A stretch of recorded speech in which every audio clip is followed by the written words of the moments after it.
ജനാധിപത്യത്തിൻ്റെയും മതനിരപേക്ഷതയുടെയും സംരക്ഷണത്തിന് വേണ്ടിയുള്ള ഒരുപാട് ഇടപെടലുകൾ ഇനിയും രാജ്യം നടത്തേണ്ടിയിരിക്കുന്ന നിർണായക സന്ദർഭത്തിലാണ് CPM general secretary Sitaram Yechury നമ്മോട് ഇവിടെ പറയുന്നത്. ഇത് അക്ഷരാർത്ഥത്തിൽ ഇന്ത്യയെ സ്നേഹിക്കുന്ന, ഇന്ത്യയിലെ ജനാധിപത്യത്തെയും മതനിരപേക്ഷതയും സ്വാതന്ത്ര്യത്തെയും സോഷ്യലിസത്തെയും, ഇന്ത്യയുടെ നാനാത്വത്തിലെ ഏകത്വത്തെയും ഹൃദയം കൊണ്ട് സ്നേഹിക്കുന്ന എല്ലാവരെയും സങ്കടപ്പെടുത്തുന്ന വിയോഗമാണ്.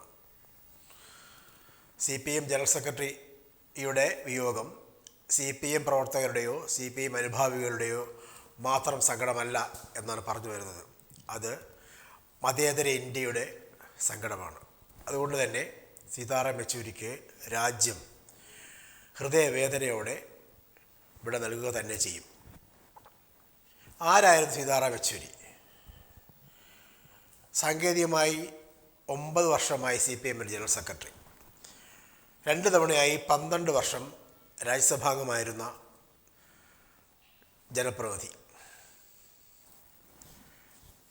നല്ല എഴുത്തുകാരനാണ്, നല്ല പ്രസംഗകനാണ്, നല്ല സംഘാടകനാണ്.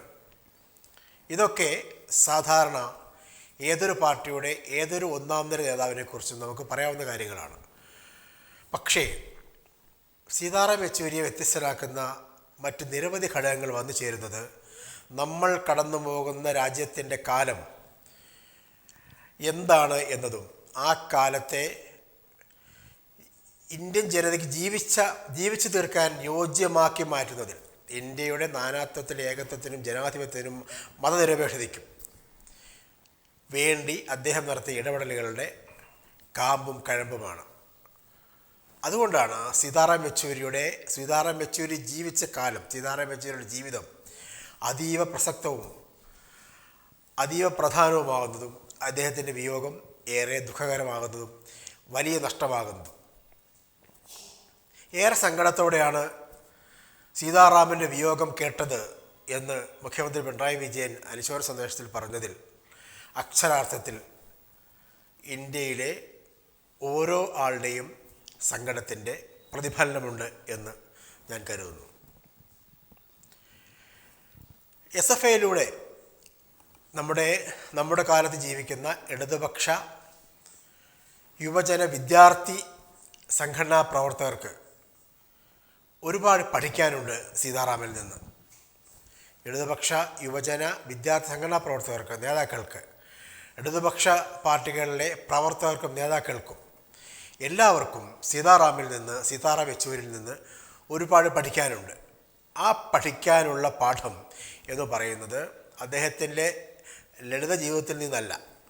ലളിത ജീവിതം നയിക്കുന്നവർ ഒരുപാട് പേർ നമ്മുടെ കാലത്ത് കടന്നു പോയിട്ടുണ്ട്, ഇപ്പോഴും ജീവിക്കുന്നുണ്ട്. അദ്ദേഹത്തെക്കാൾ ലളിത ജീവിതം നയിക്കുന്നവർ നമ്മുടെ ഇടയിൽ തന്നെ ഉണ്ടാവാം. പക്ഷേ സീതാറാം യെച്ചൂരി പ്രതിനിധാനം ചെയ്ത CPMൻ്റെ ജനറൽ സെക്രട്ടറി, CPMൻ്റെ കേന്ദ്ര കമ്മിറ്റി അംഗം, CPMൻ്റെ പൊളിറ്റ് ബ്യൂറോ അംഗം, CPMൻ്റെ ജനറൽ സെക്രട്ടറി, CPMൻ്റെ നേതാവ്, അതായത് 50 വർഷം മുമ്പ് 1974 SFI അംഗമായതു മുതൽ അദ്ദേഹം CPMൻ്റെയും ഇടതുപക്ഷ പ്രസ്ഥാനങ്ങളുടെയും ഭാഗമായിരുന്നുകൊണ്ട് നടത്തിയ പ്രവർത്തനങ്ങളിൽ അദ്ദേഹം നൽകിയ മാതൃകയാണ് അദ്ദേഹത്തിൽ നിന്ന് പഠിക്കാനുള്ള ഏറ്റവും പ്രധാനപ്പെട്ട കാര്യം. ആ മാതൃക എന്താണ്? ആ മാതൃക ഇന്ത്യ എന്ന ആശയം നിലനിൽക്കുന്നതിന് വേണ്ടി അദ്ദേഹം നൽകിയ സംഭാവനകളുടെ മാതൃകയാണ്. നമ്മളിപ്പോൾ ആവർത്തിച്ച് പറയുന്ന കാര്യമാണ് ഇന്ത്യ എന്ന ആശയത്തെക്കുറിച്ച്, അതിൻ്റെ നിലനിൽപ്പിനെക്കുറിച്ച്, അതിൻ്റെ നിലനിൽപ്പ് നേരിടുന്ന ഭീഷണികളെക്കുറിച്ച്.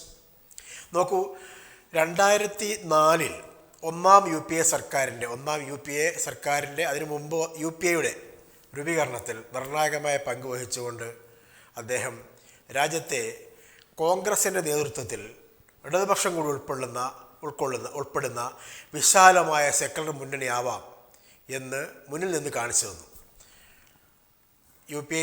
UPA ഇടത് ഏകോപന സമിതിയുടെ അംഗമായിരുന്നു അദ്ദേഹം. യഥാർത്ഥത്തിൽ ദേശീയതലത്തിൽ കഴിഞ്ഞ ഏതാനും പതിറ്റാണ്ടുകളായി ഫാസിസം ഘട്ടം ഘട്ടമായി നമ്മുടെ ജനാധിപത്യ പ്രക്രിയയുടെ ഓരോ അണുവിലും പിടിമുറുക്കിക്കൊണ്ടിരിക്കുന്ന ഓരോ ഘട്ടത്തിലും ഓരോ സന്ദർഭങ്ങളിലും ഇടതുപക്ഷം സംഘടന എന്ന നിലയ്ക്ക് പലപ്പോഴും ചെറുതാണ് എങ്കിലും ദേശീയതലത്തിൽ വർഗീയതയ്ക്കും ഫാസിസത്തിനുമെതിരായ ആശയ രൂപീകരണത്തിൻ്റെ നെടും തൂണായി മാറിയതിൽ സീതാറാം യെച്ചൂരിക്കുള്ള പങ്ക് ചെറുതല്ല. സീതാറാം യെച്ചൂരി മാത്രമാണ് ആ പങ്ക് വഹിച്ചത് എന്നതിനർത്ഥമില്ല. ഇടതുപക്ഷത്തിൻ്റെ, പ്രത്യേകിച്ച് CPM-ൻ്റെ വലിയൊരു നിര നേതാക്കളുടെ സാന്നിധ്യം, സംഭാവനകൾ, ഇടപെടലുകൾ, അതിനകത്ത് ബൗദ്ധികമായും പ്രായോഗികമായ പ്രവർത്തനങ്ങൾ അതിൽ പങ്കുവച്ചിട്ടുണ്ട്. അതിൽ ഏറ്റവും നിർണായകമായ ഇടപെടലുകൾ നടത്തിയവരിൽ ഒരാളാണ്, മുൻനിര നേതാക്കളിൽ ഒരാളാണ് സീതാറാം യെച്ചൂരി. രാജ്യത്തെ ഫാസിസ്റ്റ് സ്വഭാവമുള്ള ഗവൺമെൻറ്റിൻ്റെ നിഷേധാത്മക പ്രവർത്തനങ്ങളെക്കുറിച്ച്, അത് ഉണ്ടാക്കിക്കൊണ്ടിരിക്കുന്ന അപകടങ്ങളെക്കുറിച്ച് സംശയമില്ലാത്ത നേതാവായിരുന്നു യെച്ചൂരി. അതിന് വലിയ പ്രധാനപ്പെട്ട കാര്യമാണ്. ഫാസിസം വന്നുകൊണ്ടിരിക്കുന്നുണ്ടോ, വരാറായോ എന്നൊക്കെയുള്ള ആശങ്കകൾ, ഫാസിസത്തിൻ്റെ അക്രമാസക്ത വർഗീയ സ്വഭാവത്തെക്കുറിച്ചുള്ള മനസ്സിലാക്കലുകളുടെ തിരിച്ചറിവിൽ ഏറ്റക്കുറിച്ചിലുകൾ പല നേതാക്കന്മാരിലും പല പാർട്ടികളിലും ഉണ്ടാകുന്ന ഘട്ടങ്ങളിലും സീതാറാം യെച്ചൂരിക്ക് അതിനെക്കുറിച്ച് സംശയമുണ്ടായിരുന്നില്ല. അതുകൊണ്ടാണ് കോൺഗ്രസിൻ്റെ കൂടി എല്ലാ പിഴവുകളോടെയും എല്ലാ അപജയങ്ങളോടെയും യോജിക്കാവുന്ന മേഖലകളിൽ കോൺഗ്രസ് ഉൾപ്പെടെയുള്ള മതനിരപേക്ഷ വലതുപക്ഷ പാർട്ടികളുമായി കൂടി ചേർന്നുകൊണ്ടുള്ള കൂട്ടായ്മ ഫാസിസത്തിനും വർഗീയതയ്ക്കുമെതിരെ ഉണ്ടാവണമെന്നതിൽ അദ്ദേഹം വിട്ടുവീഴ്ചയില്ലാത്ത നിലപാട് സ്വീകരിച്ചത്. അതിൻ്റെ പേരിൽ അദ്ദേഹത്തിന് പഴികൾ കേൾക്കേണ്ടി വന്നിട്ടുണ്ട്. കോൺഗ്രസ് പക്ഷക്കാരനാണ് എന്ന വെളിപ്പേര് അദ്ദേഹത്തിന് നേരെ ഒളിഞ്ഞും തെളിഞ്ഞുമുണ്ടായിട്ടുണ്ട്. പക്ഷേ രാഷ്ട്രീയമായ തെളിഞ്ഞ ചിന്തയുടെ സതുദ്ദേശത്തിൻ്റെ പിൻബലമുണ്ടായിരുന്നുകൊണ്ട് അദ്ദേഹം അതിലൊന്നും ഇടപോയില്ല, പതറിയില്ല. അടിയന്തരാവസ്ഥയ്ക്ക് ശേഷം ന്യൂഡൽഹിയിൽ ജവഹർലാൽ നെഹ്റു യൂണിവേഴ്സിറ്റിയിൽ JNUവിൻ്റെ സർവകലാശാല യൂണിയൻ ചെയർപേഴ്സണായിരുന്ന ആളാണ് സീതാറാം യെച്ചൂരി. അതിന് കുറച്ച് വർഷങ്ങൾക്ക് മുമ്പ് CBSE 1ാം റാങ്കായി പാസ്സായ വിദ്യാർത്ഥി. ബിരുദം കഴിഞ്ഞിട്ട് പോസ്റ്റ് ഗ്രാജുവേഷനാണ് JNUവിലെടുത്തത്. അദ്ദേഹം SFIയുടെ അഖിലേന്ത്യാ ജോയിൻറ്റ് സെക്രട്ടറിയായി SFI അംഗമായ ശേഷം അഖിലേന്ത്യാ ജോയിൻറ്റ് സെക്രട്ടറി വരെയായി. അതിനുശേഷമാണ് പ്രസിഡൻ്റായത്. അഖിലേന്ത്യാ പ്രസിഡൻ്റായി. യൂണിവേഴ്സിറ്റി യൂണിയൻ ചെയർമാനായിരുന്ന കാലത്ത് അന്നത്തെ പ്രധാനമന്ത്രി ഇന്ദിരാഗാന്ധിയെ കാണാൻ എന്ന് പറയുന്നതിനേക്കാൾ ഇന്ദിരാഗാന്ധിയുടെ ഔദ്യോഗിക വസതിയിലേക്ക് സീതാറാമിൻ്റെ നേതൃത്വത്തിൽ വിദ്യാർത്ഥികൾ നടത്തിയ മാർച്ച് വളരെ പ്രശസ്തമാണ്. രണ്ട് രീതിയിൽ അത് രാജ്യം ഇപ്പോഴും ഓർക്കും. ഒന്ന്, സീതാറാമിനെ പോലെ തികഞ്ഞ സത്യസന്ധമായ, തികഞ്ഞ ഇടതുപക്ഷ മതനിരപേക്ഷ പശ്ചാത്തലമുള്ള തീപ്പൊരി നേതാവിൻ്റെ നേതൃപാടവത്തിൻ്റെ മാറ്റുരച്ച സന്ദർഭങ്ങളിലൊന്നായിരുന്നു അത്. രണ്ടാമത്, രാജ്യം ഇപ്പോഴും നല്ലതും ചീത്തയുമായ രീതിയിൽ ഓർക്കുന്ന പ്രധാനമന്ത്രി ഇന്ദിരാഗാന്ധി വിദ്യാർത്ഥികളുടെ പ്രതിനിധികളെ കാണാൻ വഴിയിലേക്ക് ഇറങ്ങി വന്ന് അവരെ അഭിവാദ്യം ചെയ്ത് അവരെ സ്വീകരിച്ച് അവർക്ക് പറയാനുള്ളത് മുഴുവൻ കേട്ട് മറുപടി പറഞ്ഞ ഒരു സന്ദർഭം കൂടിയായിരുന്നു അത്. നമ്മുടെ ജനാധിപത്യത്തിൽ ഒരുപാട് നല്ലതും പ്രതീകാത്മകവുമായ മാതൃകയാകാവുന്ന പ്രത്യാശ നൽകുന്ന സന്ദർഭങ്ങൾ കഴിഞ്ഞ 1947 ശേഷമുള്ള ഇതുവരെയുള്ള കാലത്ത് കടന്നു പോയിട്ടുണ്ട്. പക്ഷേ നമ്മളെ ഏറ്റവും നിരാശപ്പെടുന്ന ഘട്ടങ്ങളിലൊന്നായിരുന്നു അടിയന്തരാവസ്ഥ. ആ അടിയന്തരാവസ്ഥയ്ക്ക് കാർമ്മികത്വം വഹിച്ച ഇന്ദിരാഗാന്ധി തന്നെയാണ് സീതാറാമിൻ്റെ നേതൃത്വത്തിലുള്ള JNUവിലെ വിദ്യാർത്ഥി പ്രതിനിധികളെ തികഞ്ഞ ജനാധിപത്യ ബോധത്തോടെ ഇറങ്ങിച്ചെന്ന് സ്വീകരിച്ച് അവരോട് സംവദിച്ചത്. അങ്ങനെയൊക്കെ ഉണ്ടായിരുന്നു നമ്മുടെ രാജ്യത്ത്. ഇന്നിപ്പോൾ അന്തഃപുരങ്ങളിൽ ഇരിക്കുന്ന അന്തഃപുരയിലിരിക്കുന്ന ഭരണാധികാരികൾ രാജ്യത്ത് എന്തുണ്ടായാലും ഇറങ്ങിച്ചെന്ന് സംസാരിക്കുന്നത് പോയിട്ട് ഒന്ന് മാധ്യമങ്ങളിലൂടെ വേണ്ടതെന്ന് പ്രതികരിക്കുന്നത് പോലുമില്ല എന്ന് നമുക്കറിയാം. പക്ഷേ സീതാറാമിനെ പോലുള്ള, പ്രകാശ് കാരാടിനെ പോലുള്ള, MA ബേബിയെ പോലുള്ള, പിണറായി വിജയനെ പോലുള്ള ഇടതുപക്ഷത്തിൻ്റെ ഒരുപാട് നേതാക്കന്മാർ നമ്മുടെ ഗ്രാമങ്ങളിൽ നിന്ന് വളർന്ന് രാജ്യത്തിൻ്റെ തലസ്ഥാനത്തോളം വളർന്ന് ഇന്ത്യയുടെ മതനിരപേക്ഷതയെ രാഗിമെനുക്കാൻ വേണ്ടി സ്വന്തം ജീവിതം കൊണ്ട് മാതൃക കാണിച്ചവരാണ്. അവരിലെ ഒരു പ്രധാന കണ്ണിയാണ് ഇന്ന് നമ്മിൽ നിന്ന് വിട്ടുപോയിരിക്കുന്നത്. സീതാറാം യെച്ചൂരിയുടെ വിയോഗം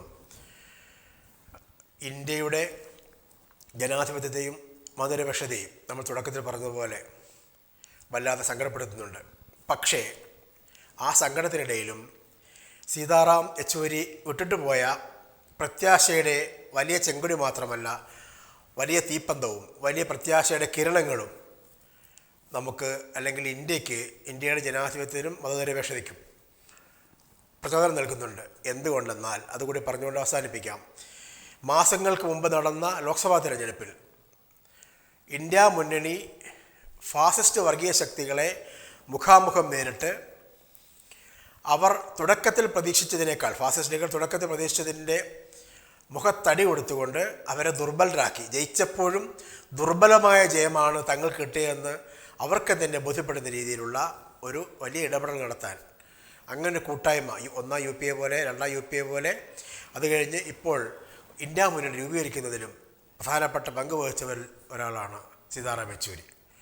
അതിൽ നിന്നെല്ലാം നമ്മൾക്ക് തിരിച്ചറിയുന്ന പാഠം, ഇന്ത്യയാണ് പ്രധാനം. രാഷ്ട്രീയ ആശയങ്ങൾ, രാഷ്ട്രീയ പാർട്ടികൾ വരികയും പോവുകയും ചെയ്യുന്നതിനിടയിൽ ഉണ്ടാവുന്ന ഭിന്നതകൾ അവിടെ നിൽക്കുമ്പോൾ തന്നെ യോജിക്കാവുന്ന മേഖലകളിൽ ഇന്ത്യക്ക് വേണ്ടി യോജിക്കുക എന്ന വലിയ സന്ദേശം ഇന്ത്യക്ക് കൈമാറിക്കൊണ്ടാണ് സീതാറാം യെച്ചൂരി കടന്നുപോയിരിക്കുന്നത്. അതുതന്നെയാണ് മാതൃകയും പ്രചോദനവും ഭാവിയുടെ പ്രതീക്ഷയും. സീതാറാം യെച്ചൂരിക്ക് ഒരിക്കൽ കൂടി അഭിവാദ്യങ്ങൾ. നന്ദി, നമസ്കാരം.